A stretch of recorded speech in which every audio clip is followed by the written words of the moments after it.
শেখ হাসিনাকে ভারত থেকে ফিরিয়ে এনে বিচারের মুখোমুখি করা উচিত বলে জানিয়েছেন প্রধান উপদেষ্টা doctor Muhammad Yunus. New York টাইমসকে দেওয়া সাক্ষাৎকারে তিনি আরও জানান, স্বৈরাচারের ধ্বংস করা রাষ্ট্রীয় প্রতিষ্ঠানের প্রয়োজনীয় সংস্কার শেষে জাতীয় নির্বাচনের তারিখ ঘোষণা করা হবে। আরও জানাচ্ছেন শেখ খলিল সোহেল। নিউ ইয়র্কে মার্কিন প্রভাবশালী সংবাদ মাধ্যম নিউ ইয়র্ক টাইমসের মুখোমুখি প্রধান উপদেষ্টা ডক্টর মোহাম্মদ ইউনূস। সাক্ষাৎকারে স্বৈরাচার মুক্ত নতুন বাংলাদেশের রাষ্ট্রীয় সংস্কার, নির্বাচন, শেখ হাসিনার বিরুদ্ধে মামলা নিয়ে প্রশ্নের জবাব দেন তিনি। 5ই আগস্ট পরবর্তী বাংলাদেশ প্রসঙ্গে প্রফেসর ইউনূস বলেন, সংস্কারের মাধ্যমে রাষ্ট্র পুনর্গঠনই তার সরকারের প্রধান লক্ষ্য। স্বৈরাচার সরকার সবকিছু ধ্বংস করে গেছে। ছাত্র জনতার বিপ্লবের পর আমরা বিপর্যস্ত অর্থনীতি, ধ্বংসপ্রাপ্ত রাষ্ট্রীয় প্রতিষ্ঠান পেয়েছি। এমন পরিস্থিতিতে আমাদের দায়িত্ব নিতে হয়েছে। আগের ধ্বংসপ্রাপ্ত বাংলাদেশকে নতুনভাবে গড়তে হচ্ছে। অন্তর্বর্তীকালীন সরকার প্রধান বলেন, নির্বাচন অনুষ্ঠানের আপাতত কোনো সময়সীমা তার কাছে নেই। সংস্কার কমিশনের সুপারিশের পর নির্বাচন হবে। আমরা এখন সংস্কার কার্যক্রম শুরু করেছি। সংস্কারের কাজ সম্পন্ন হলে নির্বাচন অনুষ্ঠিত হবে। নতুন বাংলাদেশে নতুন সরকার আসবে। স্বৈরাচার সরকারের কর্মকর্তা এবং নেতাদের বিচার এবং গণপিটুনি সংক্রান্ত প্রশ্নের জবাবও দেন ডক্টর ইউনূস।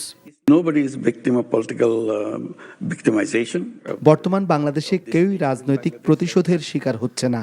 যারা ছাত্র জনতাকে হত্যা করেছে তারা দেশ ছেড়ে পালিয়েছে। যারা দেশে আছে তাদেরকে অপরাধের জন্য বিচারের মুখোমুখি করা হচ্ছে, দলীয় বিবেচনায় নয়। শেখ হাসিনাকে ভারত থেকে ফিরিয়ে আনা প্রসঙ্গে প্রধান উপদেষ্টা বলেন, তাকে ফিরিয়ে এনে বিচারের মুখোমুখি করা উচিত। তিনি যদি অপরাধ করে থাকেন তাহলে তাকে দেশে ফিরিয়ে এনে বিচারের মুখোমুখি করা প্রয়োজন। দেশে ন্যায় বিচারের যাত্রা শুরু হয়েছে, তাকেও সেটা মোকাবেলা করা উচিত।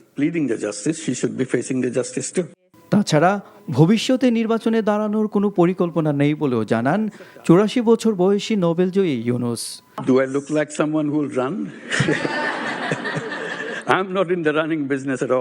Sheikh Khalil Sohel, NTV international desk. I think আমি লাভ উইথ ইউ। ভালোবাসা কি এভাবেই হয়? ভালোবাসা এমন সব লজিকের ঊর্ধ্বে, জাস্ট ম্যাজিক। মেঘের মুলুকে তোকে নিয়ে ভেসে যেতে রাজি আছি। সব পথ ভুলে আমি তোর কিনারায় এসে দাঁড়িয়েছি। অনেককে তুমি এতদিন যেভাবে দেখেছো, এরপর থেকে তুমি সেভাবে পাবে না। তুমি কি আফসোস হওয়ার কথা বলছো বাবা? You are good human being. আমি আমার মায়ের মতো হয়েছি। কাজটা তুমি ঠিক করেছো। আমার মনে হয় তোমার বাবা তোমাকে অনেক ভালোবাসে। মানে আব্বুর বাড়ি গাড়ি টাকা পয়সা এই সবকিছু খুব দরকার তোমার।